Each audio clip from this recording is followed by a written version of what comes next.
छोड़ सतगुरु रामपाल जी परमेश्वर जी की जय हो।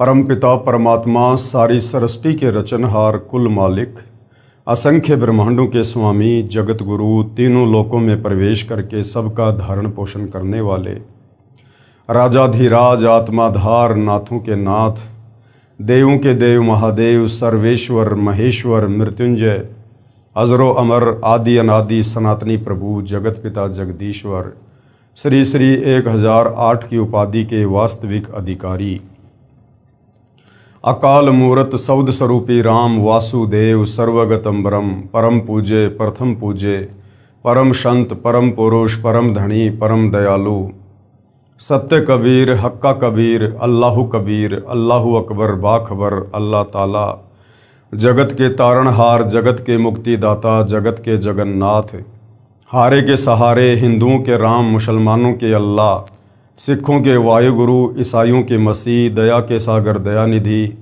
करुणा के सागर करुणानिधि स्वयंभू परिभू संकट मोचन कष्टहरण मंगलकरण दुख भंजन अविगत कबीर निर्विकार निर्विषम परमात्मा अलय अलेख सतगुरु आदि अनादि सतगुरु असली मर्यादा पुरुषोत्तम असली राम असली कृष्ण असली घनश्याम असली मुरारी राजाओं के राजा महाराजाओं के महाराजा शहंशाहों के शहंशाह सम्राटों के सम्राट भगवानों के भगवान अल्लाहों के अल्लाह प्रभुओं के प्रभु मसीहाओं के मसीह सच्चे वाहिगुरु बाबाओं के बाबा पीरों के पीर सेठों के सेठ जगत सेठ सावड़सा सेठ सर्वगुण संपन्न अनंत कोटि कलाओं के स्वामी अनंत कोटि ब्रह्मांडों के नायक योगियों में महायोगी ध्यानियों में महाध्यानी सिद्धों में परम सिद्ध ज्ञानियों में तत्व ज्ञानी ब्रह्म ज्ञानी महाज्ञानी परम ज्ञानी सर्वश्रेष्ठ ज्ञानी विज्ञानी युवा कबीर समर्थ कबीर असमवात अमित ओझा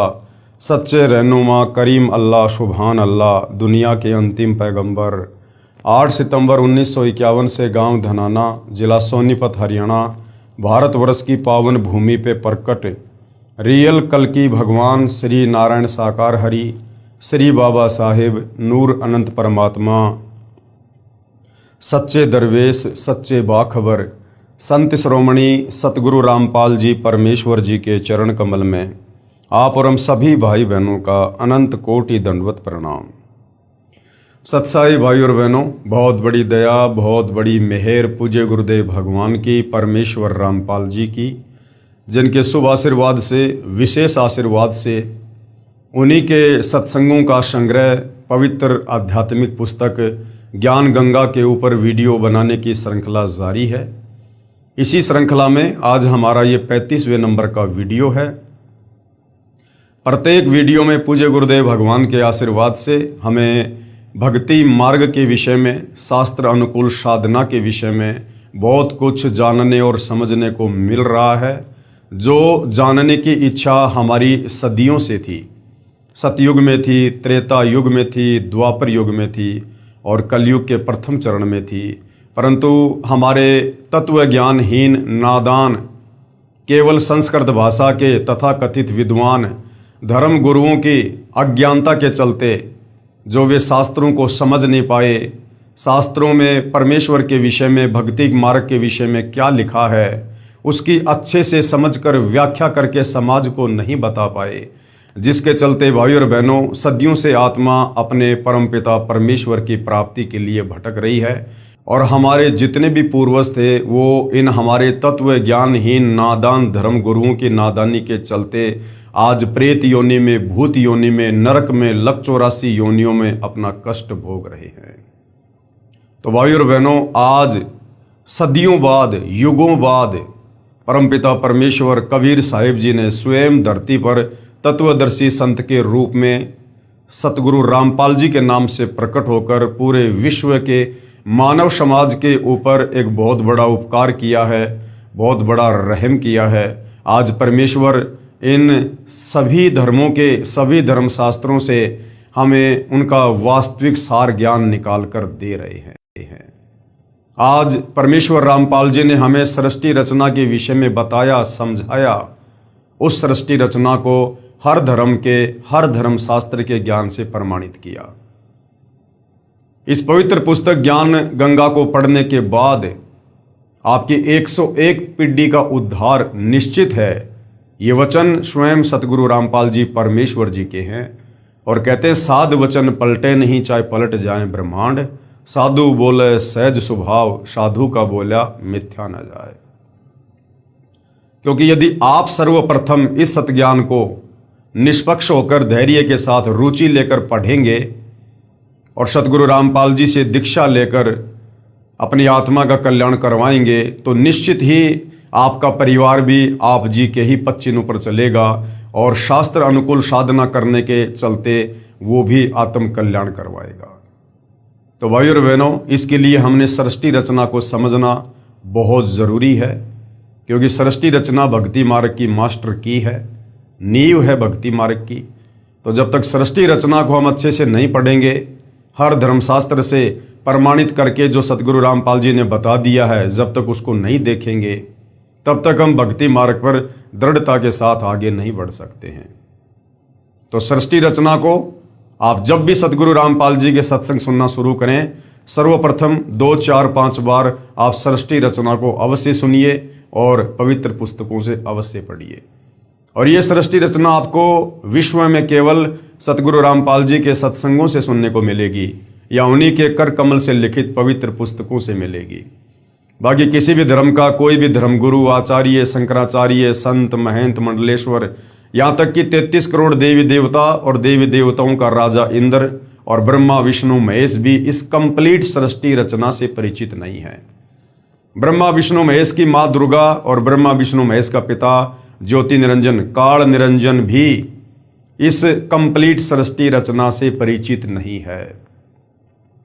वो स्वयं गीता जी का ज्ञान देते समय अर्जुन से कह रहा है कि अर्जुन, मैं भी विचार काल में इस कंप्लीट सृष्टि रचना को यहाँ नहीं बता सकता, मुझे भी इसके आदि और अंत का ज्ञान नहीं है।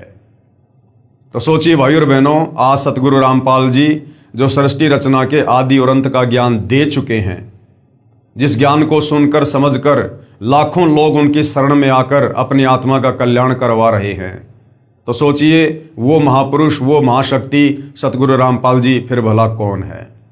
ये स्वयं कबीर परमेश्वर हैं, कबीर देव हैं। इनके अलावा अपने द्वारा रची गई सृष्टि की जानकारी इस सृष्टि में अन्य कोई जीव नहीं दे सकता, क्योंकि इस कबीर परमेश्वर जी के अलावा चाहे अक्षर पुरुष हो, चाहे ज्योति निरंजन हो, चाहे दुर्गा या ब्रह्मा विष्णु महेश हो, सब जीव संज्ञा में हैं। तो भाई और बहनों, बहुत बड़ा रहम किया है सतगुरु रामपाल जी ने, यदि आप उनके सत्संग सुनकर इस बात को समझना चाहो तो। अन्यथा ये मनुष्य जन्म हमारा बर्बाद हो जाएगा, बेकार हो जाएगा।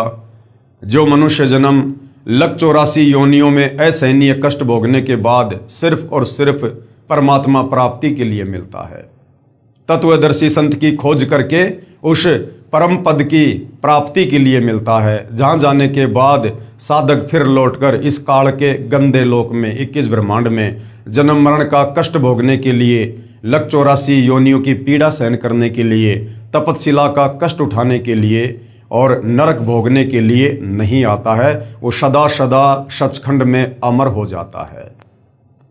तो भाइयों और बहनों, वैसे तो पवित्र पुस्तक ज्ञान गंगा के ऊपर कंप्लीट वीडियो बन चुके हैं, क्योंकि उसके बाद कुछ भाई बहनों के इंटरव्यू हैं, जिन भाई बहनों ने सतगुरु रामपाल जी की शरण प्राप्त करके और अकल्पनीय लाभ इस भक्ति मार्ग से उठाए हैं।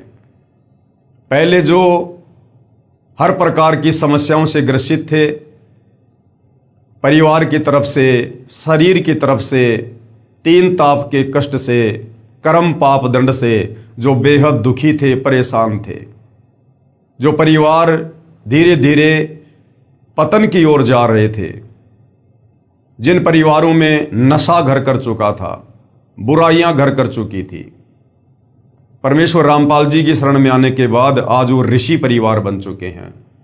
आज उन लोगों को जो दिन में 1-1 बोतल शराब पी जाया करते थे, 2-2, 5-5 डबिया सिगरेट की पी जाया करते थे, हुक्का जिनके घर में 24 घंटे चलता था, आज उन लोगों को तंबाकू के धुआं से भी नफरत है। जो लोग असहनीय पीड़ा भोग रहे थे शारीरिक कष्ट के चलते, बीमारियों के चलते, डॉक्टरों ने जिनको फाइनल जवाब दे दिया था कि अब आपको जीवन दान सृष्टि में कोई नहीं दे सकता, सतगुरु रामपाल जी की शरण में आने के बाद आज वो फिर से युवा नजर आने लगे हैं। जो नहाने के लिए पानी की बाल्टी भी नहीं उठा पाते थे, आज वो 50-50 किलोग्राम वजन उठाकर दौड़ रहे हैं। भाई और बहनों, परमेश्वर के जो गुण हमारे धर्मशास्त्रों में वर्णित हैं, वेदों में, गीता जी में, हमें परमेश्वर की अच्छे से व्याख्या ना होने के कारण, परमेश्वर की समझ ना होने के कारण हम परमेश्वर की सतभक्ति करके परमेश्वर से होने वाले लाभ भी नहीं उठा पाए, हम वंचित रहे। और इसका कारण हमारे नादान धर्म गुरु, जो केवल एक भाषा विशेष के ज्ञाता अवश्य थे, परंतु तत्व ज्ञान से कोसों दूर थे। और तत्व ज्ञान के बिना किसी भी धर्म ग्रंथ को नहीं समझा जा सकता, नहीं जाना जा सकता। आप उसकी उल्टी ही व्याख्या करेंगे, आप उसका उल्टा ही अनुवाद करेंगे, और वही हमारे नादान धर्म गुरुओं ने किया। अब सतगुरु रामपाल जी ने आकर दया करी, मेहर करी, और आज वही पुण्यात्माएं परमेश्वर की महिमा का वर्णन कर रही हैं। उनके मुंह का थूक सूख जाता है, परंतु सतगुरु की महिमा करते करते वो आत्माएं थक नहीं रही हैं। तो उन्हीं में से कुछ आत्माएं हैं जिन्होंने सतगुरु रामपाल जी से उपदेश प्राप्त करने के बाद जो जो आध्यात्मिक लाभ शास्त्र अनुकूल साधना करने के चलते उठाए हैं, वो स्वयं अपने मुख से उनका वर्णन करते हैं, ताकि अन्य भाई बहनों को भक्ति करने की प्रेरणा हो।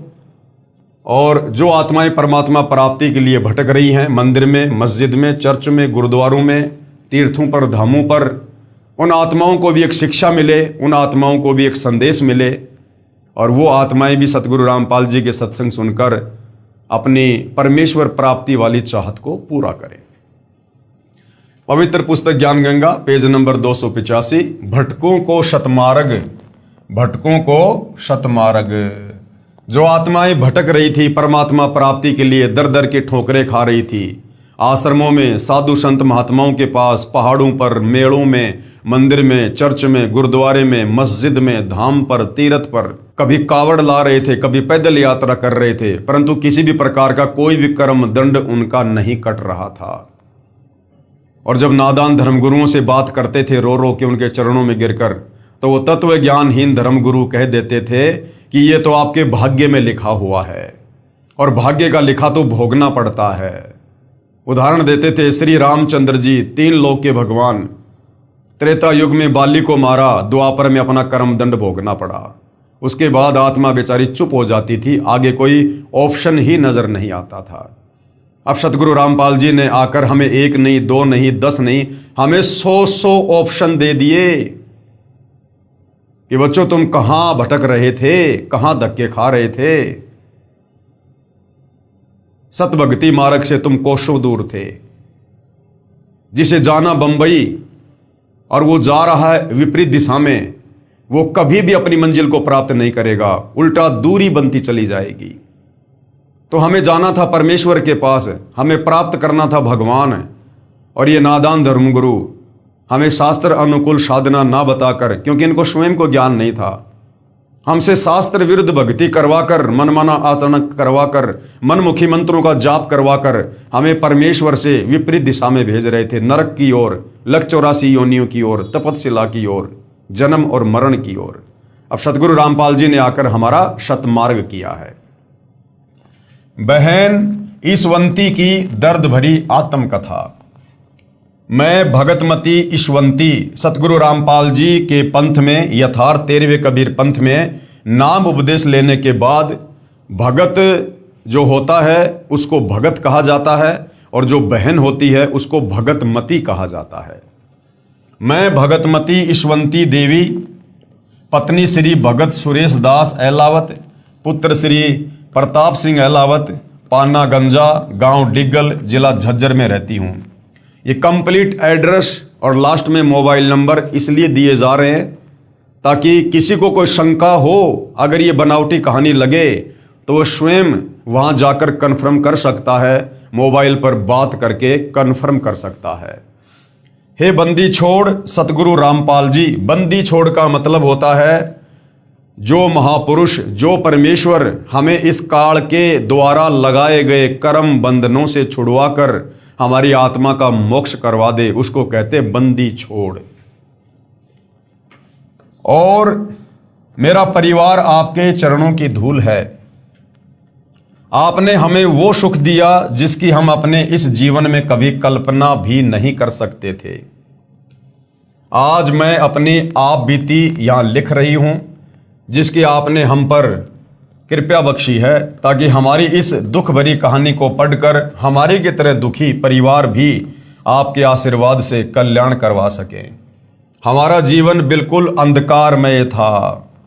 अगर आपके चरणों में नहीं आते तो आज हम जीवित नहीं होते।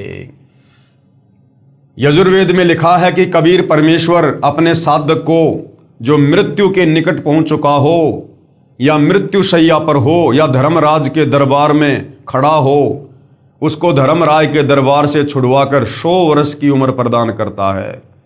यदि उसके अंग भंग हों तो परमेश्वर उसको स्वस्थ आंखें देता है, उसके अंगों को परमेश्वर पुनः जीवित करता है। ये परमेश्वर के गुण हैं। वो भक्ति करने वाले को, अंधे को आंख देता है, कोढ़ी को काया देता है, बांझ को पुत्र देता है, निर्धन को माया देता है, रोगी को स्वस्थ शरीर देता है। लेकिन हम सदियों से भक्ति कर रहे हैं, परंतु इस प्रकार के लाभ हम कभी भी प्राप्त नहीं कर पा रहे थे, क्योंकि हम शास्त्रों के विरुद्ध धर्मगुरुओं के कहने पर मनमाना आचरण कर रहे थे। और गीता अध्याय 16 श्लोक 23 और 24 के अनुसार जो व्यक्ति शास्त्र विधि को त्याग कर मनमाना आचरण भक्ति करता है, उसकी ना कोई परम गति होती है, ना वो सिद्धि को प्राप्त होता है, ना उसके कार्य सिद्ध होते हैं। मैं असाध्य रोग से पीड़ित थी। मेरा भाई भापड़ोदा निवासी ओम प्रकाश पुत्र श्री दयानंद राठी, जो हरियाणा पुलिस में नौकरी करता था, वो भी इसी बीमारी से मृत्यु को प्राप्त हो गया था। मैं भी इस स्टेज पर पहुंच चुकी थी। मैं इस हालत में पहुंच चुकी थी कि हाथ पैर बिल्कुल लकवे ग्रस्त जैसे हो गए थे। आवाज निकलनी बंद हो गई थी। जगह जगह डॉक्टरों व शाणों को दिखाया, लेकिन सब जगह निराशा ही हाथ लगी। मेरे पति इतनी शराब पीते थे कि जब घर आते तो बच्चे डर के मारे चारपाई के नीचे छुप जाते थे। घर के बर्तन तक शराब के लिए बेच डाले और सिर पर कर्जा चढ़ा लिया। अब सोचो भाई और बहनों, घर की मुख्य स्त्री इस कदर बीमारी से ग्रस्त, ना मुंह से आवाज निकाल रही है, लकवे जैसी हालत हो गई, मृत्यु शैया पर, और जिसका पति रोजाना शराब पीता है, नशे में धुत अपने बच्चों को मारता है। बच्चे अपने बाप से डरकर चारपाई के नीचे छुप जाते हैं। जिन बच्चों ने अपने पिता को देखकर खुशी जाहिर करनी होती है कि पिताजी आएंगे, फल फ्रूट लाएंगे, और जिस बाप ने शाम को घर आकर अपने बच्चों को गले लगाना चाहिए, वो बच्चे अपने पिता के डर से और चारपाई के नीचे छुप रहे हैं। सोचिए उस परिवार की क्या हालत होगी। पड़ोसी भी तंग थे। एक दिन तो नशे की हालत में ये मुझको उठाकर डालान पाने के कुएं में डालने चल पड़ा था। महापाप ओपरी हवा ने कहा कि किसकी क्या पोरस चलेगी, यानी किसकी क्या मजाल, मैं इस घर को बर्बाद करके छोड़ूंगा। मेरे भाइयों ने मेरे ऊपर ढेर सारा पैसा शाणों व डॉक्टरों के चक्कर में बर्बाद कर दिया, लेकिन मुझे कोई फायदा नहीं हुआ। मेरा पति शराब पीता था तथा बच्चे छोटे छोटे थे। ससुराल में कोई सहारा नहीं था। मेरा भाई सुखवीर, जो डीटीसी में ड्राइवर है, उसने परम पूज्य सतगुरु रामपाल जी महाराज से नाम उपदेश ले रखा है। उसने कहा कि बहन को सतगुरु रामपाल जी महाराज से नाम उपदेश दिलवा देते हैं, मरना तो इसको है ही, ये आखिरी उपाय कर लेते हैं। इस पर मेरे पिताजी श्री दयानंद राठी ने कहा कि क्या कोई नाम उपदेश से ठीक होता है। इस पर मेरे भाई ने इन सब को नाम उपदेश की महिमा के बारे में समझाया। इसके बाद सब ने कहा कि देख लेते हैं। ये कहकर मुझे सतगुरु रामपाल जी महाराज के चरणों में लेकर गए। उस वक्त सतगुरुदेव गांव पंजाब खोड़ दिल्ली में सत्संग कर रहे थे। पूरा परिवार मुझे लेकर रात को 10 बजे महाराज जी के चरणों में गए। ये बात 25 दिसंबर 1996 की है। मेरे भाई ने पूज्य रामपाल जी महाराज को मेरी दुखदाई कथा बताई। गुरुजी ने रात को 10 बजे सत्संग में ही नाम उपदेश की रजा बख्शी। उससे पहले मेरी जुबान भी बंद हो चुकी थी, जीभ नहीं उठती थी। जब 26 दिसंबर की सुबह यानी नाम दीक्षा के अगले दिन सुबह मैं उठी तो अपने आप को बेहतर हालत में बोलते पाया तथा अपने भाई को बताया कि इतने वर्षों बाद मुझे लग रहा है कि मैं अपने शरीर में हूं तथा मेरे शरीर से जैसे कोई भार उतर गया है। जो भूत प्रेत की बाधा थी, ओपरी पराई शक्ति थी, वो नाम उपदेश लेते ही वहां से छू मंतर हो गई। मुझे बोलते देखकर मेरा भाई सुखवीर हैरान रह गया तथा कहा कि महाराज रामपाल जी तो साक्षात कबीर परमेश्वर आए हैं। और भाई इसमें कोई शंका नहीं है, सतगुरु रामपाल जी स्वयं कबीर परमात्मा ही हैं। मैं बीड़ी पीती थी, उसी दिन छोड़ दी। घर आए तो मेरे पति भगत सुरेश ने कहा कि तुम क्या नाम लेकर आए हो, मैं देखता हूं तुम्हारे नाम में इतनी क्या शक्ति है। अपनी माँ से बोला कि ये अच्छा नाम लेकर आए बच्चे, सुबह गुड मॉर्निंग की जगह सत साहिब बोलने लगे हैं। भगत सुरेश 1 साल तक ऐसे ही शराब पीता रहा तथा घर में झगड़ा करता रहा, लेकिन बहन ईश्वंती मर्यादा में रहकर अपनी भक्ति पर अडिग रही। एक दिन यह बंदी छोड़ कबीर साहेब, कौन बंदी छोड़ कबीर साहेब, जो एक काल्पनिक फोटो हम गूगल पर देखते हैं, जो कबीर जी के नाम से आप जी को मिल जाएगी, दाढ़ी और मूछ वाली। एक दिन यह बंदी छोड़ कबीर साहेब गरीबदास जी साहेब व सतगुरुदेव सतगुरु रामपाल जी महाराज की तस्वीरों को तोड़ने के लिए खड़ा हो गया। तब मैंने हाथ जोड़कर बंदी छोड़ से प्रार्थना की, सतगुरु रामपाल जी से प्रार्थना की कि आप ही इनकी बुद्धि को कंट्रोल में कर सकते हैं। तब बंदी छोड़ आपने ही इनको ऐसा चमत्कार दिखाया कि मेरे पति सुरेश ने पूजा स्थल पर वापस फोटो रख दिए तथा उल्टे पांव जाकर दंडवत प्रणाम किया। सतगुरु रामपाल जी प्रकट हो गए, फोटो से सामने बिल्कुल दिखाई दे रहे हैं साक्षात। तो भाई सुरेश की तो सिट्टी पिट्टी गुल हो गई और वापस फोटो रख दी और गुरुदेव को दंडवत प्रणाम किया। तब से लेकर आज तक उन्होंने शराब बीड़ी आदि सब बुराइयों को त्याग दिया। इन सब का गवाह पाना गंजा व डिगल गांव है। मुझे पुनर्जन्म मिला देखकर मेरे दुख में दुखी मेरे भाई राजेंद्र सिंह राठी डीएसपी हरियाणा व भाई प्रेम प्रकाश राठी एडवोकेट दिल्ली सहित पूरे परिवार ने भी नामदान ले लिया। नाम उपदेश लेने के बाद कबीर परमेश्वर ने यानी सतगुरु रामपाल जी ने ऐसे ऐसे सुख दिए जिसकी कल्पना भी नहीं की जा सकती। हमारी भैंस ने सर्प खा लिया था, यानी भैंस ने जो सर्प होता है सांप, उसको खा लिया। भैंस का बिल्कुल बुरा हाल था। डॉक्टर को दिखाया तो उन्होंने बताया कि इसने कोई जहरीली वस्तु खा ली है तथा 10 इंजेक्शन लगा दिए। अगले दिन भैंस की आंखों से नीला पानी बहना शुरू हो गया, यानी जहर का असर हो गया तथा भैंस अंधी हो गई। डॉक्टर भी हाथ खड़े कर गए। तब रात में शौपन में, अब ध्यान देना भाइयों, तब रात में शौपन में सतगुरुदेव रामपाल जी भगवान नजर आए। उन्होंने भैंस के शरीर पर हाथ फेरा। सुबह उठे तो हमने तथा पड़ोसियों ने अपनी आंखों से भैंस के मुंह में सांप को देखा तथा उसको निकाला।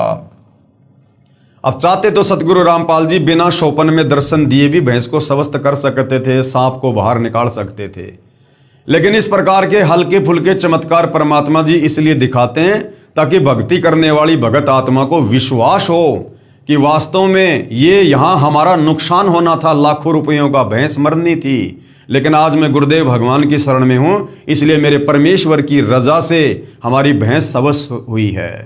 तो इस प्रकार के छोटे मोटे चमत्कार गुरुदेव अपने भक्तों के विश्वास को बनाए रखने के लिए करते हैं। भैंस स्वस्थ हो गई तथा पूरा दूध देने लग गई। ऐसे ऐसे पता नहीं कितने सुख आपने हमें दिए। कल तक हमारे पास 10 रुपए तक नहीं थे। अब जिस परिवार में पिता शराब पीता हो, माता बीमार पड़ी हो और कोई खैर खबर लेने वाला नहीं, तो उस परिवार में 10 रुपए कहाँ मिलेंगे। लेकिन आज उन्हीं खेतों में धन उपजता है तथा किसी के आगे हाथ फैलाने की जरूरत नहीं पड़ती। पड़ोसी कहते हैं कि तुम्हारे गुरुजी ही तुम्हारे लिए राम हैं।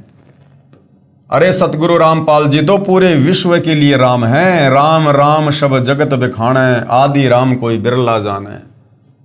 अज्ञानियों द्वारा बहकाया हुआ भोला भाला समाज क्या जाने आपकी महिमा को। सतगुरु रामपाल जी महाराज के विरोधी तो सिर्फ कीचड़ उछालना ही जानते हैं। जिसके साथ गुजरती है वही बता सकता है उसको आपसे क्या कुछ मिला है। हम आपसे यही प्रार्थना करते हैं कि हमें अपने चरणों में ही रखना तथा आप हजारों वर्ष ऐसे ही दुखियों का सहारा बने रहें। सतगुरु रामपाल जी भगवान पूर्ण परमात्मा के अवतार आए हैं। अब देखो भाई और बहनों, ये बहुत समय पहले की इन भाई बहनों की आत्मकथाएं हैं। ये 1996 की बात है। सन 1994 में सतगुरु रामपाल जी ने अपना यथार्थ पंथ शुरू किया और शुरुआत में जो आत्मा सतगुरु रामपाल जी की शरण में आई थी वो ज्ञान को समझकर कम, और जो सतगुरु रामपाल जी ने उनको लाभ दिए थे अपनी तरफ से आशीर्वाद देकर अपने कोटे से, उन सुखों को देखकर आत्माएं ज़्यादा जुड़ी हुई थी। तो उस समय तक आत्माएं सतगुरु रामपाल जी को पूर्णतया कबीर परमेश्वर नहीं मान पा रही थी, केवल कबीर जी का भेजा हुआ संत मान रही थी। इसलिए भाई बहन बीच बीच में इस प्रकार की बातें बोल देते हैं कि सतगुरु रामपाल जी महाराज पूर्ण परमात्मा के अवतार हैं, जबकि सतगुरु रामपाल जी किसी भी पूर्ण परमात्मा के अवतार नहीं हैं। सतगुरु रामपाल जी स्वयं ही पूर्ण परमात्मा हैं। ये स्वयं ही सतलोक से चलकर इस पृथ्वी पर अवतरित होते हैं। अवतार केवल काल भेजता है। 21 ब्रह्मांड का स्वामी ज्योति निरंजन भेजता है अवतार, क्योंकि वो नहीं आ सकता, क्योंकि उसको श्राप लगा हुआ है। वो अपने काल रूप में किसी को दर्शन नहीं देता, उसकी मजबूरी है। इसलिए वो ब्रह्मा विष्णु महेश में प्रेरणा करके और यहाँ पर अवतार भेजता है। लेकिन कबीर परमेश्वर को कोई श्राप नहीं है। कबीर परमेश्वर समर्थ हैं, सर्वशक्तिमान हैं। इस परमेश्वर ने किसी को भी सतलोक से अवतार बनाकर भेजने की आवश्यकता नहीं पड़ती है। जिसका काम उसी को साजे और करे तो मूर्ख बाजे। काल लोक में क्रम बंधनों में जकड़ी हुई आत्माओं को कबीर परमेश्वर के अलावा सतलोक से आई हुई कोई आत्मा नहीं छुड़वा सकती है। इसलिए कबीर परमात्मा जी सतलोक से चलकर स्वयं ही तत्वदर्शी संत का रूप धारण करके इस पृथ्वी पर प्रकट होते हैं, लीला करते हैं। ये वेद साक्षी हैं, ये गीता जी साक्षी है। आपका नाम लेने के बाद हमारे घर में इतना सुख मिला परमेश्वर, जो कि हम वर्णन नहीं कर सकते। फिर भी वर्णन करने की कोशिश कर रही हूं। मैंने आपसे सन 1996 में नाम उपदेश लिया। उसके करीब 1.5 साल के बाद एक घटना घटी जो इस प्रकार है। एक रात मुझे ये सब दिखाई पड़ा कि मैं गांव में शमशान पूछ रही हूं कि कहाँ है। मुझे बताया व दिखाया कि आपने कल यहां पर आना है। यानी बहन ईश्वंती की मृत्यु थी, परंतु सतगुरु रामपाल जी की शरण में आने से परमेश्वर ने उसकी मृत्यु टाल दी। क्योंकि वेदों में परमेश्वर की महिमा लिखी है कि सत भक्ति करने वाले साधक की परमात्मा उम्र बढ़ा देता है। वह मुंडान पाने का शमशान था। जब सुबह हुई तो मुझे हैजा हो गया। मुझे इतना ज़्यादा सिर में दर्द हो गया कि टक्कर मारकर मर जाऊं। मौत के सभी कारण पूर्ण हो गए। डॉक्टर को बुलाया गया तो उन्होंने इंजेक्शन लगाया। उसके बाद डॉक्टर ने बताया कि यह तो मर चुकी है। उसके बाद 4 दूत दिखाई दिए। फिर उन्होंने मुझे दोनों तरफ से पकड़ लिया और बोले कि हमें भगवान ने भेजा है, आपको लेकर जाएंगे, आपका समय पूरा हो गया है। मैंने कहा कि मेरे गुरुजी नहीं लेकर जाने देंगे। फिर उन्होंने कहा कि आपके गुरुजी क्या करेंगे, आपका समय पूरा हो गया है। हम ऐसा करेंगे कि आपके हाथ से ही आपकी मौत करवा देंगे। यमदूतों ने कहा कि तुम्हारे गुरुजी क्या कर लेंगे, हम तुम्हारे हाथों से तुम्हारी मौत करवा देंगे। यानी तू अपने हाथों से अपना गला दबाएगी हमारी शक्ति से।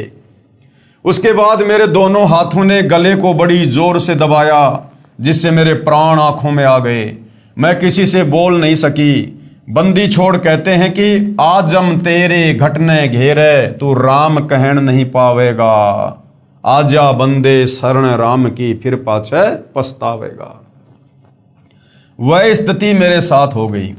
उसके बाद कबीर साहिब, अब ध्यान देना भाई और बहनों, हमने इन कथाओं से बहुत गहरी शिक्षा लेनी है।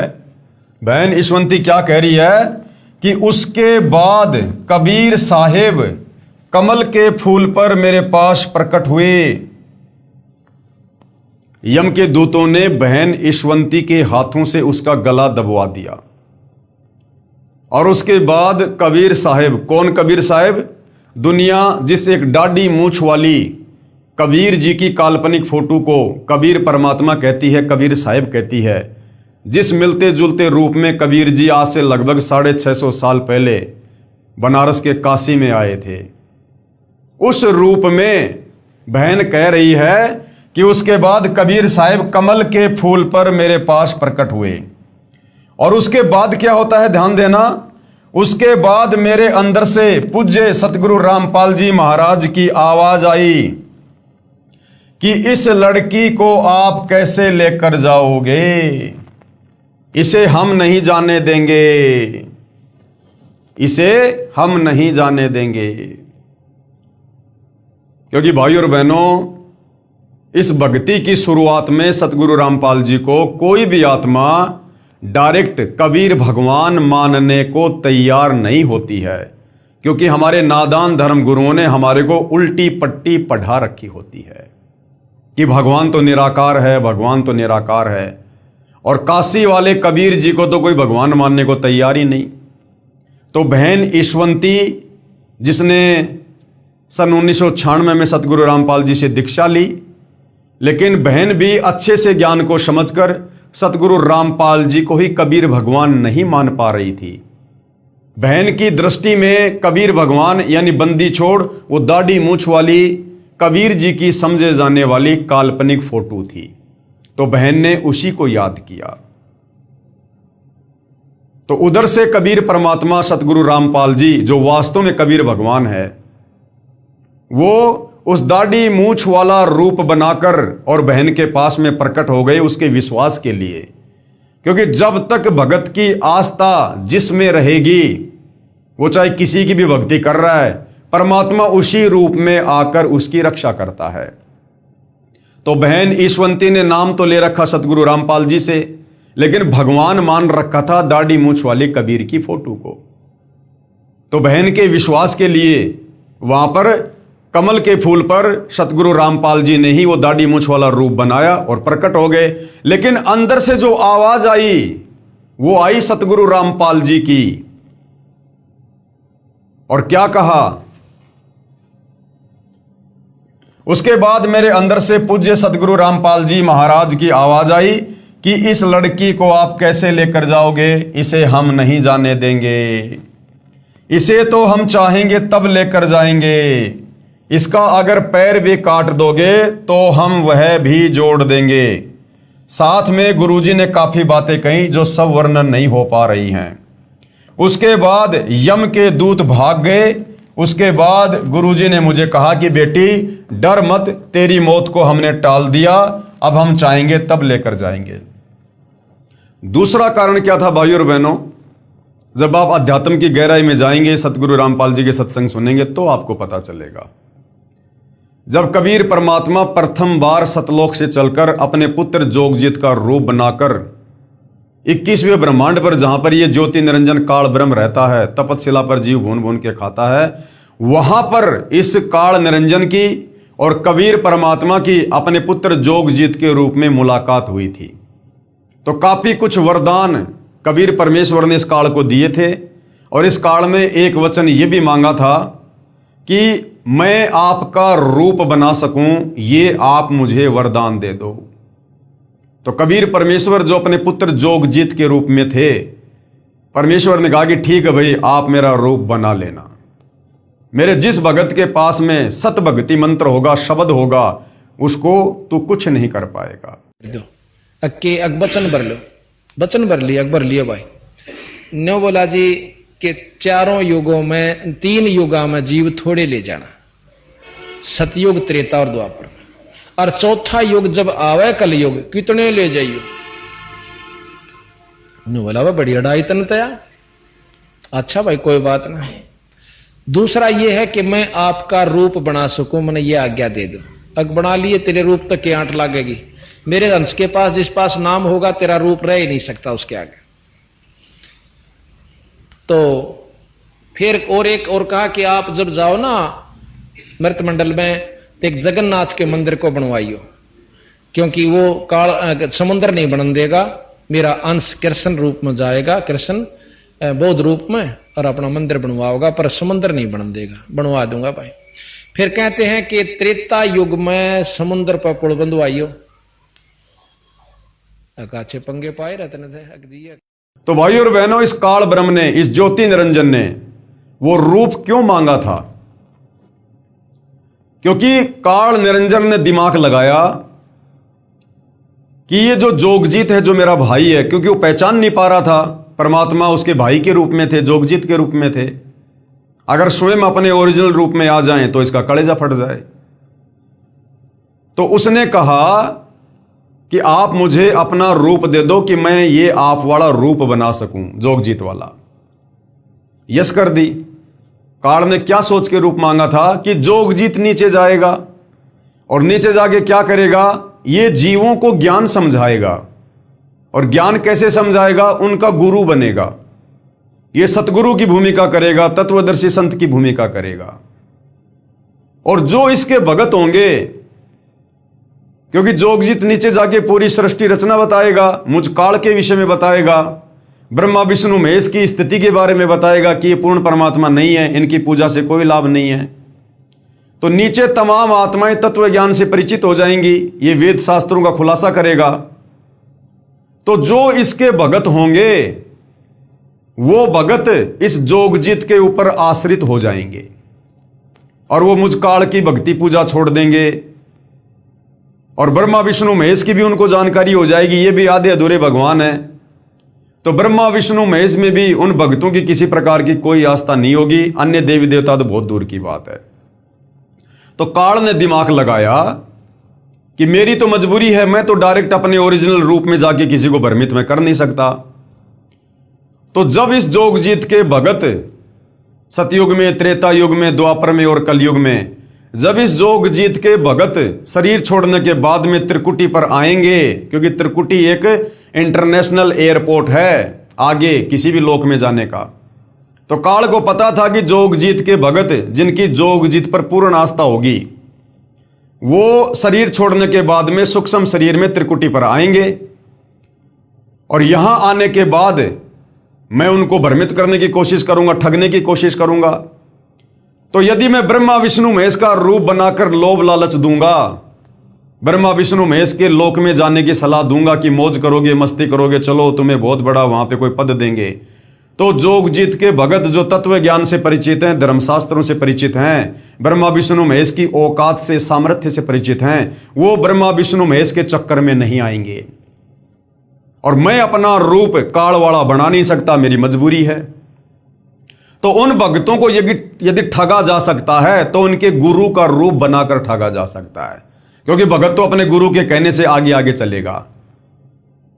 तो काल ने सोचा कि जोगजीत नीचे जाएगा, गुरु बनकर ज्ञान देगा और गुरु पर उनके भक्तों की आस्था होगी। और फिर जब त्रिकुटी पर ये भगत आएंगे तो मैं जोगजीत का रूप बनाकर, ये दाढ़ी मूंछ वाला रूप बनाकर, जिसे आज दुनिया कबीर परमात्मा कहती है, कबीर साहिब कहती है, जो रूप इस काल ने मांग रखा है कि मैं ये वाला रूप बनाकर और उन भगतों को ठग लूंगा। भगत सोचेंगे हमारे गुरुजी खड़े, हमारे गुरुजी, और मैं उनको कहूंगा बच्चों आ जाओ मेरे पीछे पीछे, चलो शतलोक, और मैं उनको नकली शतलोक में ले जाकर ठोक दूंगा। इसलिए जोगजीत ने वो रूप मांगा था।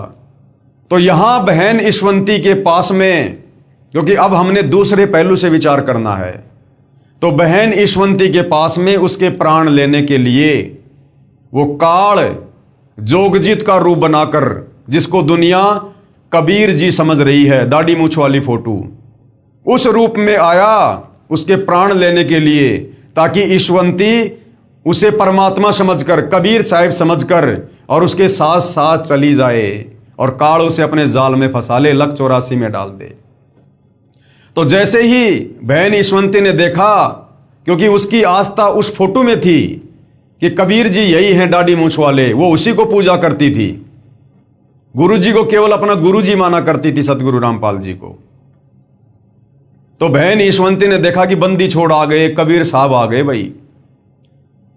लेकिन वो उस समय काल था बंदी छोड़ के रूप में, जोगजीत के रूप में, दाढ़ी मूछ वाले रूप में, क्योंकि उसने वरदान मांग रखा है।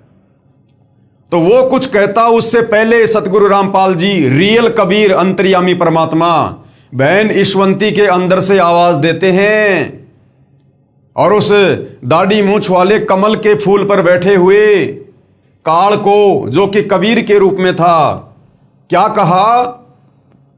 उसके बाद मेरे अंदर से पूज्य सतगुरु रामपाल जी महाराज की आवाज आई कि इस लड़की को आप कैसे लेकर जाओगे? अब किसको कह रहे हैं सतगुरु रामपाल जी अंदर से आवाज करके? बहन ईशवंती को कौन दिखाई दे रहा था? वो दाढ़ी मूछ वाला, वो कबीर जिसमें काल था। सतगुरु रामपाल जी कह रहे हैं आप इस लड़की को कैसे लेकर जाओगे? मैं नहीं लेकर जाने दूंगा। कि इस लड़की को आप कैसे लेकर जाओगे? इसे हम नहीं जाने देंगे, इसे तो हम चाहेंगे तब लेकर जाएंगे। इसका अगर पैर भी काट दोगे तो हम वह भी जोड़ देंगे। साथ में गुरुजी ने काफी बातें कही जो सब वर्णन नहीं हो पा रही हैं। उसके बाद यम के दूत भाग गए, उसके बाद वो भाग गए सारे के सारे वहां से। उसके बाद गुरुजी ने मुझे कहा कि बेटी डर मत, तेरी मौत को हमने टाल दिया, अब हम चाहेंगे तब लेकर जाएंगे।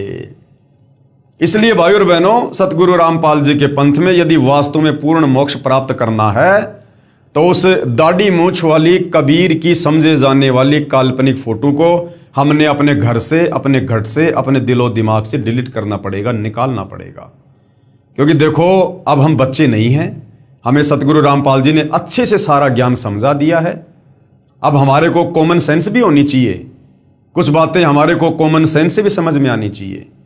देखो शुरुआत में स्वयं कबीर भगवान होते हुए भी और सतगुरु रामपाल जी ने आप और हमसे भक्ति करवाने के लिए उस दाढ़ी मूछ वाली काल्पनिक कबीर की समझे जाने वाली फोटो को कबीर भगवान की फोटो बताकर आप और हमसे भक्ति करवाई। यदि गुरुजी शुरुआत में कह देते कि मैं ही कबीर हूं, 650 साल पहले धानक रूप में काशी में मैं ही आया था, तो भाई और बहनों 1994 में कोई भी सतगुरु रामपाल जी की इस बात पर यकीन नहीं करता और कोई उनके सत्संग सुनना भी पसंद नहीं करता कि ये देखो गांव दनाने का रामपाल जाट, ये कल का लड़का हमारी आंखों के सामने पैदा हुआ है और ये अपने आप को कबीर भगवान कहता है। अरे पाखंड की भी हद होती है। इस प्रकार के मन में पता नहीं क्या क्या कुविचार उत्पन्न होते, तो हम सतगुरु रामपाल जी के सत्संग सुनना भी पसंद ना करते, उनको अहंकारी समझकर अपनी नादानी के चलते। तो आप और हमें भक्ति पर लगाने के लिए सतगुरु रामपाल जी ने उस फोटो का सहारा लिया। अगर सतगुरु रामपाल जी वेदों से दिखाते कि देखो भाई परमात्मा का नाम है कबीर देव, कबीर परमात्मा, कबीर साहेब, जो 650 साल पहले आए थे, ये कबीर भगवान है, और यदि फोटो ना दिखाते तो भाई और बहनों हम उनसे सवाल करते कि गुरुजी आपने वेदों में दिखाया कि कबीर देव ही परमात्मा है। कौन कबीर देव? जो चारों युगों में आता है, जो 650 साल पहले भी आए थे बनारस में। तो गुरुजी उनका कोई फोटो बताओ, उनकी कोई शक्ल दिखाओ भगवान की, ताकि हम उनकी पूजा करें। अगर गुरुजी कह देते कि बेटा वो तो 650 साल पहले आए थे, और 650 साल पहले बेटा ना तो कोई मोबाइल था, ना कोई कैमरा था, ना कोई वीडियो रिकॉर्डिंग का सिस्टम था, तो मैं फोटो कहां से दिखाऊं मैं?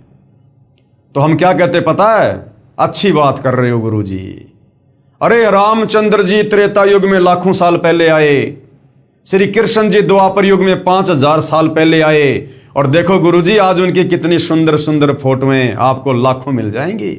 और कबीर जी तो 600 साल पहले आए थे, फिर उनकी फोटो क्यों नहीं हो सकती? तो बताओ हम नादान आत्माओं को क्या समझाते गुरुदेव? तो वे तो अंतर्यामी है, उनको तो पता था। इसलिए गुरुदेव भगवान ने उस काल्पनिक फोटो को हमारे सामने रख दिया, जो कि हाथ से बनाया गया एक चित्र है, और कहा कि यो कबीर भगवान है, ताकि हम गुरुदेव के सत्संग सुने, उनसे उपदेश लें और उस फोटो को भगवान मानकर शत भक्ति शुरू करें।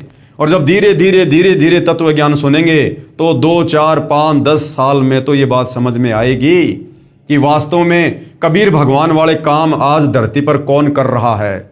हमें ये इतने सुख, मुर्दों को जीवन, ये कबीर भगवान दाढ़ी मूछ वाले ने दिए या फिर सतगुरु रामपाल जी ने दिए? हमें उपदेश देकर ये ज्ञान, शास्त्रों का गूढ़ रहस्य सतगुरु रामपाल जी ने समझाया या उस दाढ़ी मूछ वाले काल्पनिक कबीर भगवान ने समझाया? तो सतगुरु रामपाल जी ने ये सोचकर कि फिलहाल ये मुझे परमात्मा के रूप में स्वीकार नहीं करेंगे, क्योंकि ये तत्व ज्ञान से बहुत दूर हैं। इसलिए सतगुरु रामपाल जी ने उस काल्पनिक फोटो को, जो आपको गूगल पर मिल जाएगी, उसको कबीर भगवान बताकर हमारे सामने पेश किया। वो फोटो हमें दी, उस फोटो की हम पूजा करने लगे। लेकिन भाई और बहनों, अब हमें सतगुरु रामपाल जी ने ज्ञानी बना दिया, विद्वान बना दिया, मास्टर बना दिया भक्ति मार्ग में। अब हमने कॉमन सेंस का भी प्रयोग करना चाहिए।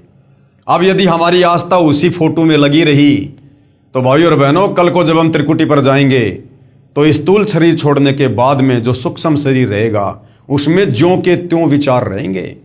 अगर हमने उसी दाढ़ी मूछ वाले को भगवान माना, यदि हमारी जरा भी आस्था उस दाढ़ी मूछ वाली फोटो में रही कि ये कबीर भगवान है, तो वो काल त्रिकुटी पर वही रूप बना के आएगा, दाढ़ी मूछ वाला, जो ईशवंती बहन के पास में कमल के फूल पर बैठकर आया था काल, और हमें ठग ले जाएगा। हम उसको भगवान मानकर आंख बंद करके उसके पीछे पीछे चले जाएंगे कि आओ बच्चों, चलो शतलोक में बैठो विमान में, और ठोक देगा नकली शतलोक में। फिर हमारी एक भैंस जिसका ब्याने का समय नजदीक था, वो एक दिन बिल्कुल बुत की तरह हो गई, अकड़ गई, टाइट हो गई। डॉक्टर को बुला कर लाए तो डॉक्टर ने टाइम से पहले ही हाथों से बच्चा निकाला। उसके बाद भैंस ने जेर नहीं डाली। किसी के कहने पर हमने जो थोड़ी सी जेर बाहर होती है उस पर ईंट बांध दी तो वह जेर टूट गई। जेर के टूट जाने पर भैंस की हालत बहुत खराब हो गई, क्योंकि अंदर जहर फैल गया। सभी कहने लगे कि यह भैंस अब मरने से बच नहीं सकती। हम घबरा कर रात को ही 5 डॉक्टरों के पास गए, मगर एक भी डॉक्टर नहीं आया। कहते हैं कि यह केस निपटाना हमारे बस की बात नहीं है, अब परमात्मा ही बचा सकता है। उसके बाद बहुत दुखी होकर मैंने आशा छोड़ दी कि आज भैंस को कोई नहीं बचा सकता। अरे भैया, जिसने पिछली बार बचाया था अगली बार भी वही बचाएगा।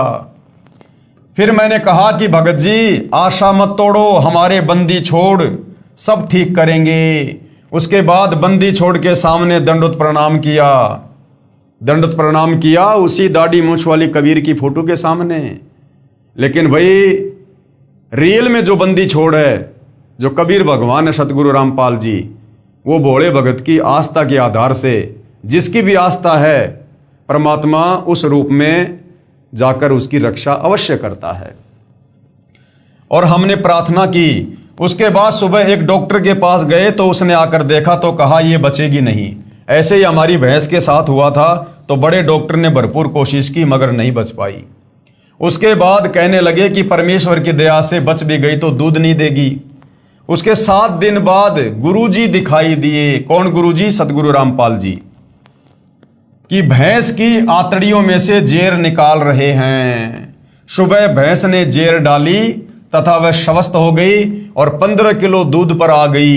ये हमारे बंदी छोड़ की कृपा है। कौन बंदी छोड़? सतगुरु रामपाल जी भगवान। जबकि 4-5 पड़ोसियों की भैंस इसी बीमारी से मर चुकी थी। मेरा छोटा लड़का जिसकी उम्र 14 साल है, नाम नवनीत है, इसे बचपन 6 महीने का था तब से ही निमोनिया हो गया था और 5 साल तक इसकी बीमारी खत्म नहीं हुई। मेरे हर संभव प्रयास करने पर तथा डॉक्टर के मना करने पर भी मैंने हार नहीं मानी। एक दिन मैंने उसे सतगुरुदेव रामपाल जी भगवान से नाम दान दिलवाया। उसी दिन से मानो मेरे बच्चे को कोई बीमारी थी ही नहीं। जबकि भाई और बहनों, नाम दीक्षा तो माता पिता ने पहले अपने बच्चों को दिलवानी चाहिए, यानी पूरे परिवार ने साथ साथ दीक्षा लेनी चाहिए। लेकिन यह भी बहन ईशवंती की कमजोरी थी, थोड़ा ज्ञान की कमी थी कि स्वयं ने नाम ले लिया और उसके कई दिनों बाद फिर अपने बच्चे को नाम दिलवा रही है। ये भी बहन की कमजोरी थी। जबकि ये पता होने के बाद कि परमात्मा धरती पर है, सर्व सुख दाता है, उस बहन के नरक बन चुके परिवार को गुरुदेव ने स्वर्ग कर दिया भक्ति देकर, और फिर भी अपने बच्चों को नाम नहीं दिलवा रही थी। तो ये बहन की कमजोरी थी। आप और हमने भविष्य में इस प्रकार की कमजोरी नहीं दिखानी है। अगर हमारी समझ में बात आ गई है ज्ञान समझकर, तो बच्चों समेत पूरे परिवार ने दीक्षा लेनी चाहिए। बच्चे यदि समझदार हो गए हैं, युवा हो गए हैं और वो यदि नाम दीक्षा नहीं लेना चाह रहे तो बात अलग है। हम उनको समझा सकते हैं, जबरदस्ती नहीं कर सकते। लेकिन बच्चे यदि 5-10 साल के हैं, आपके अधीन हैं, तो फिर आपने बच्चों को नाम तुरंत अवश्य दिलवाना चाहिए, ना जाने काल का कब क्या अटैक हो जाए। बच्चा आज अपनी उम्र के सभी बच्चों से तंदुरुस्त है। ये सभी चमत्कार हमारे गुरुदेव सतगुरु रामपाल जी महाराज की असीम कृपा से हुए। एक दिन पूर्णिमा के सत्संग के समय वर्ष 2004 में बरसात के ना होने के कारण हमारी धान यानी चावल की फसल सूख रही थी और नहर भी आकर चली गई थी। 1 महीना बाद दोबारा नहर आनी थी। वहाँ पर ट्यूबवेल से पानी देने का साधन नहीं था, हम सिर्फ नहर पर ही आश्रित थे और 1 महीने बाद तो वो फसल नष्ट हो जानी थी धान की।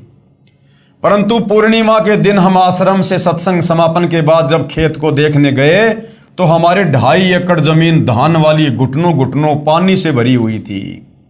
ये कभी सौपन में भी नहीं होने वाला कार्य हमारे सतगुरुदेव की कृपा से हो गया और सारे खेत के पड़ोसियों ने अफसोस किया कि ये नहर तो तुम्हारे सतगुरुदेव ने तुम्हारे लिए, सिर्फ तुम्हारे लिए ही बुलवाई है। सभी लोगों की फसल में ज्यादा से ज्यादा 10 मन धान हुई, जबकि सतगुरुदेव जी की कृपा से हमारी 40 मन प्रति एकड़ हुई। अनेकों अनेकों सुख हमारे बंदी छोड़ सतगुरु रामपाल जी ने हमें दिए हैं। मेरे दोनों पुत्र भगत अमित तथा नवनीत मई 2010 को दिल्ली पुलिस में नौकरी लग गए। मेरी तथा मेरे परिवार की तरफ से सर्व पाठकों से प्रार्थना है कि आप अति शीघ्र सतलोक आश्रम करोथा में आकर सतगुरु रामपाल जी महाराज से मुफ्त नाम दीक्षा प्राप्त कीजिए। मनुष्य जीवन व्यर्थ ना करें। कबीर परमेश्वर जी कहते हैं, भाई काल करे सो आज कर, आज करे सो अब, और पल में प्रलय होएगी, फिर करोगे कब। सत साहेब जय बंदी छोड़ की, सतगुरु रामपाल जी भगवान की जय। तो भाई और बहनों, देखा आपने, ये सत्य आत्म कथा है उन आत्माओं की जो हर प्रकार से मरणासन स्थिति में थे। कहां तो इस परिवार का बेड़ा गर्क होना था। ऊपरी शक्तियां, ऊपरी पराई, भयंकर बीमार बहन, पति 1 नंबर का शराबी, बच्चा भी बीमार, और माता पिता की ऐसी हालत हो तो फिर बच्चों को कौन संभालता। और आज कबीर परमेश्वर सतगुरु रामपाल जी की असीम रजा से जैसे उस परिवार ने उपदेश लिया, दीक्षा ली, आज परमेश्वर ने उस परिवार को स्वर्ग बना दिया। बहन की बीमारी, रफू चक्कर, दोनों लड़के सरकारी नौकरी लग गए, पति ने शराब त्याग दी और आज वो परिवार सुख से अपना जीवन व्यतीत कर रहा है। तो भाई और बहनों, ऐसा परमेश्वर ही कर सकते हैं। प्रारब्ध में लिखे कष्टों को सतगुरु के अलावा, कबीर भगवान के अलावा दूसरा कोई समाप्त नहीं कर सकता। कहते माशा घटे ना तिल बदे विधाता लिखे जो लेख। इस काल बली ने जो लेख हमारे लिख दिए होते हैं वो कहते हैं मेटे नहीं मिटाए जा सकते, परंतु साचा सतगुरु मेट कर ऊपर मार दे मेख। लेकिन जो सच्चा सतगुरु होता है, पूर्ण सतगुरु होता है, और वो पूर्ण सतगुरु स्वयं कबीर भगवान ही होता है। और इस काल के लिखे लेखों को केवल वो सतगुरु ही समाप्त कर सकता है। चित्रगुप्त के कागजों को सतगुरु ही समाप्त कर सकता है, यदि वो पूर्ण सतगुरु है तो। सतगुरु जो चावे सो करही, 14 कोटि दूत यम डरही, ऊत भूत जम त्रास निवारे, और चित्रगुप्त के कागज फाड़े। इस परिवार के लिए सतगुरु रामपाल जी ने चित्रगुप्त के कागज फाड़ दिए और अपनी लेखनी से उस समर्थ कबीर परमेश्वर सतगुरु रामपाल जी ने इस परिवार का नया सुंदर भाग्य लिख दिया। तो भाई और बहनों, ये आप लोगों के साथ भी हो सकता है, ये सबके साथ हो सकता है। परमेश्वर इस धरती पर वर्तमान में पूरे विश्व के मानव समाज के लिए, सबके आत्मा के कल्याण के लिए, सबके उद्धार के लिए हैं। लेकिन कहते हैं भाई सकल पदार्थ है जगमाही, भाग बिना नर पावत नाही। सतगुरु रामपाल जी की शरण प्राप्त करना आम इंसान के वश की बात नहीं है।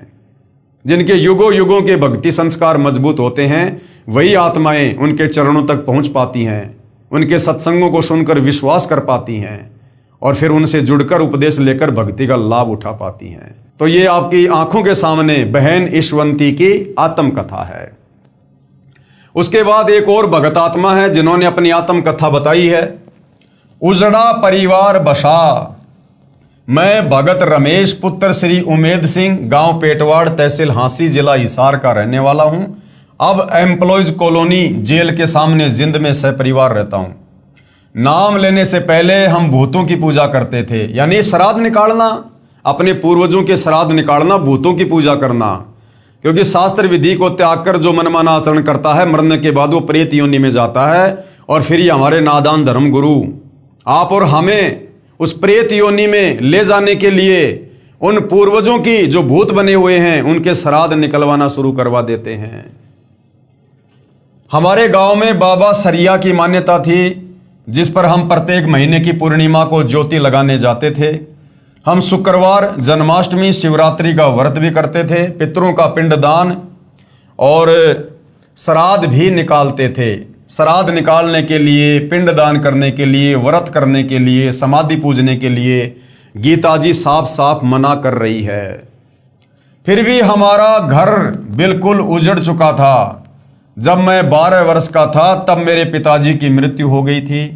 घर में 3 सदस्य थे, तीनों की आपस में लड़ाई रहती थी। तीनों को भूत प्रेत बहुत दुखी किया करते थे और तीनों बहुत ज़्यादा बीमार रहा करते थे। पहले डॉक्टरों को दिखाया पर कोई आराम नहीं हुआ। फिर सेवड़ों के पास गए, कोई कहता तुम 5,000 रुपये दे दो, मैं तुम्हें बिल्कुल ठीक कर दूंगा। कोई कहता तुम 10,000 रुपये दे दो। हम बिल्कुल उजड़ चुके थे परंतु कोई आराम नहीं हुआ। फिर क्या होता है भाई और बहनों, परमेश्वर अपनी आत्माओं को छल छिद्र करके अपनी शरण में लेता है। मेरे रिश्तेदार भगत रघुवीर सिंह गांव कोतकला वाले के बार बार कहने से मेरी माता जी ने सन 1996 में सतगुरु रामपाल जी महाराज से नाम ले लिया। मेरी पत्नी को 5 वर्ष उपरांत भी कोई संतान उत्पन्न नहीं हुई थी। मेरी माता जी के कहने से मेरी पत्नी ने भी सतगुरु रामपाल जी महाराज से नाम ले लिया। नाम दान लेते ही 1 वर्ष के अंदर मेरी पत्नी ने एक लड़के को जन्म दिया। मेरा भगवान से विश्वास उठ चुका था, इस कारण मैंने नाम नहीं लिया तथा अपनी माता व पत्नी को भी सतगुरु रामपाल जी के पास जाने से मना करता था। मेरा लड़का जो 15 दिन का था बहुत ज़्यादा बीमार हो गया। डॉक्टरों ने कह दिया कि यह लड़का सुबह तक मर जाएगा, इसे ले जाओ। शाम को एक भगत ने बंदी छोड़ सतगुरु रामपाल जी महाराज के बारे में बताया कि आश्रम जिंद में आए हैं, वे पूर्ण संत हैं और वे ही इस बच्चे को ठीक कर सकते हैं। हम डॉक्टरों और सेवड़ों के पास जा जाकर थक चुके थे। मेरा भगवान से विश्वास उठ गया था। मैंने उस भगत को मना कर दिया, किंतु उसने दोबारा फिर प्रार्थना की कि वे स्वयं बंदी छोड़ भगवान ही धरती पर आए हुए हैं, यदि वे दया कर दें तो ये लड़का ठीक हो सकता है। अब देखो भाई और बहनों, भगत जो होता है वो अपने गुरुजी के प्रति श्रद्धावान होता है और होना भी चाहिए। तो उस समय जो भगत थे, सतगुरु रामपाल जी से उपदेश प्राप्त थे, वो बार बार कहा करते थे कि सतगुरु रामपाल जी खुद ही बंदी छोड़ हैं, सतगुरु रामपाल जी खुद ही कबीर भगवान है, धरती पर आए हुए हैं। परंतु हृदय से माना नहीं करते थे, केवल कहा करते थे क्योंकि उनको लाभ हुए, उनको सुख हुए, लेकिन वो हृदय से उनको बंदी छोड़ माना नहीं करते थे। क्यों? अगर वो हृदय से सतगुरु रामपाल जी को ही कबीर भगवान मानते तो उन भक्तों के घरों में आज भी वही दाढ़ी मूंछ वाली कबीर की काल्पनिक फोटो पूजा स्थल पर आपको लगी हुई मिल जाएगी। इसका मतलब अभी भी आस्था भगवान के रूप में उस दाढ़ी मूंछ वाली फोटो में ही है। लेकिन सतगुरु रामपाल जी की संगत में जो साध संगति से जुड़े हुए सत्सेवक भाई बहन हैं, जिन्होंने सतगुरु रामपाल जी के आशीर्वाद से वास्तव में उनको जाना है, उनको पहचाना है और परमेश्वर के रूप में मानकर आज उनकी यथार्थ पूजा कर रहे हैं, शास्त्र अनुकूल साधना कर रहे हैं जो भगवान की होती है, तो उन साध संगति से जुड़े भाई बहनों के घरों में आपको सतगुरु रामपाल जी के अलावा अन्य किसी की कोई फोटो नहीं मिलेगी। क्योंकि उन साध संगति से जुड़े भाई बहनों ने अपने गुरुदेव को ज्ञान आधार से और हृदय से बंदी छोड़ के रूप में स्वीकार कर लिया है कि एक साधे सब सदे, सब साधे सब जाए, माली सींचे मूल को फले फूले अगाए। उन आत्माओं ने ज्ञान आधार से निर्णय लिया कि जब हमारे गुरुदेव स्वयं कबीर भगवान हैं, धरती पर प्रकट हैं, तो वो 650 साल पहले वाली यानी जिस रूप में कबीर भगवान आए थे, आज वो काल्पनिक फोटो हमारे किस काम की, जब आज स्वयं वो कबीर भगवान साक्षात हमारे गुरुदेव के रूप में प्रकट हैं। तो और ऐसे तो ना जाने कितने अरबों खरबों बार ये कबीर भगवान सतगुरु रामपाल जी सतयुग से लेकर त्रेता द्वापर और कलयुग में आते रहते हैं, जाते रहते हैं। तो हम कितनी फोटोओं को पूजेंगे, कितने स्वरूपों को पूजेंगे। तो वर्तमान में यदि हमने मोक्ष चाहिए तो अपने प्रेजेंट गुरु को, अपने वर्तमान गुरु को ही अपना इष्ट मानकर पूजना होगा, अपना भगवान मानकर पूजना होगा। उन्होंने फिर प्रार्थना की कि वे स्वयं बंदी छोड़ भगवान ही आए हुए हैं, यदि वे दया कर दें तो ये लड़का ठीक हो सकता है। उस भगत के इतने विश्वास के साथ कहने पर मैंने अपनी माता जी को अनुमति दे दी। मेरी मां ने लड़के को ले जाकर सतगुरु रामपाल जी महाराज के चरणों में रख दिया और रोते हुए प्रार्थना की कि महाराज जी ये बच्चा मर चुका है, अब आप ही इसे ठीक कर सकते हो। तब बंदी छोड़ सतगुरु रामपाल जी महाराज ने कहा कि कबीर परमेश्वर की रजा से ये ठीक हो जाएगा। अब सतगुरु रामपाल जी की तो मजबूरी है कि जब तक भगत उनको कबीर परमात्मा नहीं मानेंगे तब तक सतगुरु रामपाल जी ने तो उस काल्पनिक फोटो को कबीर भगवान कहना ही पड़ेगा। तो सतगुरु रामपाल जी ने कहा कि कबीर परमेश्वर की रजा से ये ठीक हो जाएगा। अगले दिन जब बच्चे को मरना था वह ठीक हो गया। बोलो बंदी छोड़ सतगुरु रामपाल जी भगवान की जय हो। हमारा उजड़ा हुआ घर बंदी छोड़ सतगुरु रामपाल जी महाराज की कृपा से दोबारा बस गया। अगर वो लड़का मर जाता तो उस लड़के का पिता अपनी मां को और अपनी पत्नी को घर में भक्ति नहीं करने देता कि क्या कर लिया तुमने नाम दीक्षा लेकर, कह रहे थे कि भगवान है भगवान है। तो सतगुरु रामपाल जी ने उन दोनों आत्माओं को भक्ति मार्ग पर लगाए रखने के लिए और धीरे धीरे उस नादान प्राणी को भी नास्तिकता से आस्तिक बनाने के लिए अपनी तरफ से उस बच्चे को जीवित किया। इतना चमत्कार देखकर भी पाप कर्मों की वजह से मैंने नाम नहीं लिया और पहले वाली पूजा तथा भूतों की पूजा ही करता रहा। अब सोचिए लड़का मर जाता तो वो कैसे नाम दीक्षा लेता, घर वालों की भक्ति और छुड़वा देता, जो बच्चा जिंदा होने के बाद भी सतगुरु रामपाल जी की भक्ति नहीं कर पा रहा और भैरव भूत की भक्ति में लगा हुआ। हमारे घर पर बंदी छोड़ गरीबदास जी महाराज की वाणी का पाठ सतगुरु रामपाल जी महाराज करते थे और मैं बाहर जाकर शराब पीता था। फिर 1 वर्ष बाद एक दिन हमारे घर पाठ हो रहा था। तब शाम को बंदी छोड़ सतगुरु रामपाल जी महाराज ने सत्संग किया। तब मैंने सत्संग सुना और नाम भी ले लिया। फिर हमारे घर में दुख नाम की चीज नहीं रही। मेरी माता जी ने किसी के बहकावे में आकर नाम खंडित कर दिया। कुछ समय बाद सन 2000 में मेरी मां को अचानक पैर में जलन होने लगी। डॉक्टरों को दिखाया, उन्होंने बताया कि इसे ब्लड कैंसर है, ये 10-15 दिन में मर जाएगी। अगर पीजीआई चंडीगढ़ में ले जाओगे तो वहां 1.5 लाख रुपए लगकर ये ज्यादा से ज्यादा 1 साल तक जीवित रह सकती है, परंतु दर्द कम नहीं होगा। बंदी छोड़ सतगुरु रामपाल जी महाराज ने बताया कि आपकी माता जी ने नाम खंडित कर दिया है, यानी मर्यादा तोड़ दी। जैसे बिजली का बिल ना भरने से, कनेक्शन कट जाने से बिजली से मिलने वाला लाभ बंद हो जाता है, उसे फिर सुचारू करवाना पड़ता है। मेरी माता जी ने अपनी गलती की क्षमा याचना की। महाराज जी ने दोबारा नाम दिया तथा सिर पर हाथ रखा।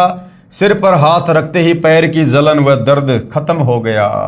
भाई सतगुरु जो चावे सो कर ही भरम पड़ो मत कोई, सेऊ धड़ पर शीश चढ़ाया पाछे करी रसोई। तो सतगुरु रामपाल जी तो कुछ भी करने में समर्थ हैं। फिर लगभग 2 वर्ष के बाद जाड़ पड़वाने की वजह से जाड़ में से खून निकलने लगा। यानी भाई और बहनों, हमारे ऊपर पिछले जन्मों के पापों का इतना वजन है, इतना बोझ है, हम युगों युगों से मनुष्य जन्म प्राप्त करके और इतने कुकर्म कर चुके हैं कि हमारे संचित कर्म अब हमें परेशान करते हैं। तो जीव पर कितनी आपत्तियां। सोचिए अगर ये बहनें सतगुरु रामपाल जी की शरण में ना होती तो इनके साथ में क्या होता। इनका जीवन शेष नहीं था, जो उपदेश लेने के बाद भी इनके पाप कर्म इतना दबाव दे रहे हैं। डॉक्टर ने दवा दी और टांके भी लगाए, परंतु खून निकलना बंद नहीं हुआ। फिर डॉक्टर ने इसकी बीमारी चेक की और बताया कि इसके ब्लड कैंसर है और अब वह फूट चुका है, अब यह ठीक नहीं हो सकती, इसे घर ले जाओ, ये खून निकलने से 2 दिन में मर जाएगी। फिर अगले दिन इसके पेशाब और लेटरिन से भी खून आना शुरू हो गया। तब मैंने सतगुरु रामपाल जी महाराज को फोन से बताया कि डॉक्टर ने कहा है कि ये 2 दिन में मर जाएगी।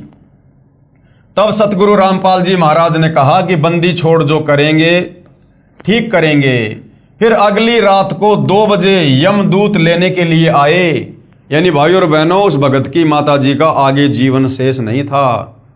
और ये दास बार बार आप लोगों को कहता है कि सतगुरु रामपाल जी ने हजारों नहीं बल्कि लाखों भक्तों का, भाई बहनों का जीवन एक्सटेंड कर रखा है। उनकी श्वासें अपनी तरफ से बढ़ाई हुई हैं।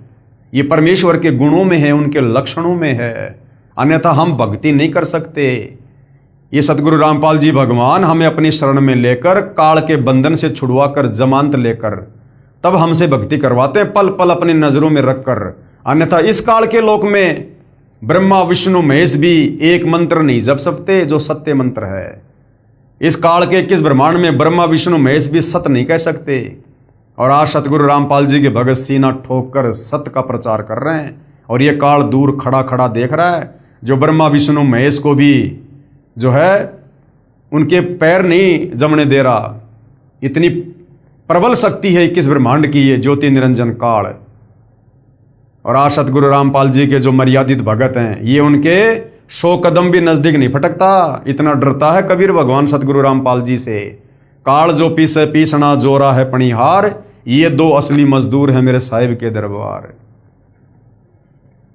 मेरी मां ने कहा कि तेरे पिताजी वे 10 वर्ष पहले गुजर चुके थे, मुझे लेने के लिए आए हुए हैं।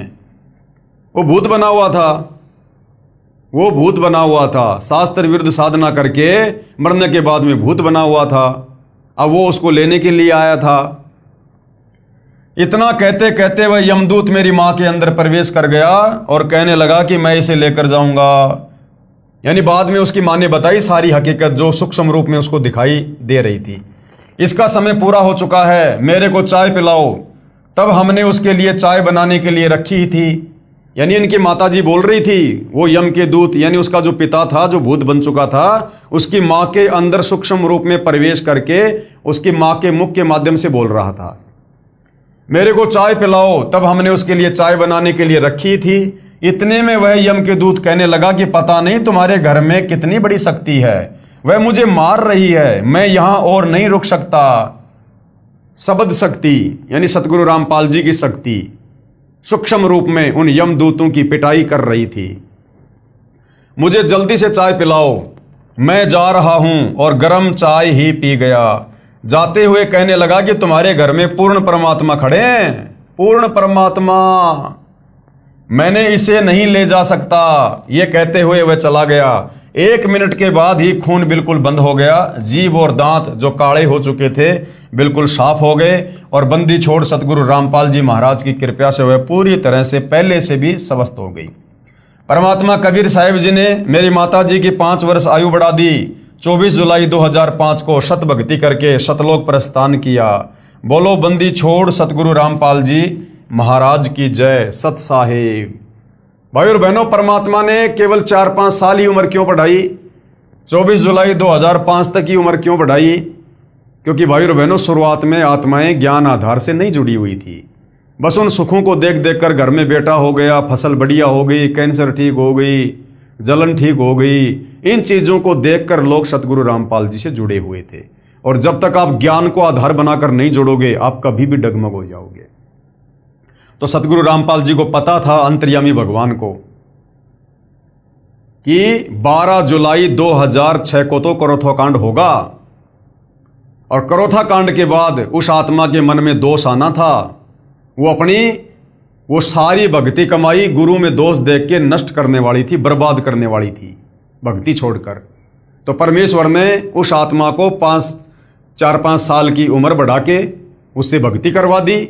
और करोथा कांड होने से पहले पहले उस आत्मा का शरीर भी छुड़वा दिया, ताकि उसकी भक्ति सुरक्षित रहे और उस आत्मा को तुरंत दूसरा मनुष्य जन्म मिल जाए और फिर से किसी भगत के घर में जन्म लेकर अपने आगे की भक्ति शुरू कर दे। तो ये अंतर्यामी परमात्मा भाई और बहनों, ये अध्यात्म के डॉक्टर हैं। इनको पता है किस आत्मा का किस प्रकार से इलाज करना है। तो इनकी शरण में आने के बाद फिर भगत की नहीं चलती है, कोई मीन मेक नहीं चलती है। यदि भगत ने अपने आप को गुरुदेव के चरणों में सरेंडर कर दिया, ज्ञान को समझ लिया, तो भगत का काम है मर्यादा में रह के भक्ति करना। सत्य कहना, सत्य के मार्ग पर चलना, अपने गुरु जी के पद चिन्हों पर चलना, बाकी काम फिर पूर्ण ब्रह्म परमेश्वर सतगुरु रामपाल जी का होता है। तो भाई और बहनों, ये जो आपने 2 आत्म कथाएं सुनी हैं, लास्ट में इन्होंने अपना मोबाइल नंबर दिया है, भगत रमेश दास, मोबाइल नंबर इतना है। ये बिल्कुल सत्य हैं, इनमें कोई मीन मेख नहीं है, किसी को झूठ बोलने का कोई शौक नहीं है। यदि आपको लगता है कि झूठ है तो सतगुरु रामपाल जी का ज्ञान सुनो, और यदि आपको ऐसा कोई रोग है, कोई परेशानी है, तो सतगुरु रामपाल जी से उपदेश लेकर उनके द्वारा बताई गई शास्त्र अनुकूल भक्ति को मर्यादा में रहकर करो, उन मंत्रों का जाप करो। जो लाभ इन आत्माओं को हुए आपको भी होगा। परमात्मा इनका कोई रिश्तेदार थोड़ी था, परमात्मा तो सबका है, हम सभी उसके बच्चे हैं। लेकिन शास्त्र विरुद्ध साधना करने के चलते, गीता और वेदों के विरुद्ध, कुरान शरीफ, कुरान मजीद, तोरे, जबूर, इंजिल, ये गुरु ग्रंथ साहिब, बाइबल, इन तमाम धर्म ग्रंथों के विपरीत साधना करने के चलते, उन नादान धर्म गुरुओं के कहने पर आप और हम परमात्मा की भक्ति से होने वाले लाभों से वंचित हैं। वरना परमेश्वर तो भाई खड़ा खड़ा लाभ देता, खड़ा खड़ा जो इन परिवारों को दिया। तो भाई और बहनों, इसी प्रकार से कुछ और आत्माएं हैं जिन्होंने इस पुस्तक में आगे अपनी सत्य आत्म कथा लिखवाई है, जो लाभ उनको सतगुरु रामपाल जी से उपदेश लेने के बाद प्राप्त हुए हैं। तो उनका भी हम जिक्र करेंगे। तो आज के वीडियो में केवल इतना ही। कल परमेश्वर के आशीर्वाद से फिर सेवा में हाजिर होंगे। तब तक पूज्य गुरुदेव भगवान हम सबको आज्ञा दे, आशीर्वाद दे, सद्बुद्धि दे, हमारा मार्गदर्शन करे, भ्रमने भटकने से बचाए। बंदी छोड़ सतगुरु रामपाल जी परमेश्वर जी की जय हो।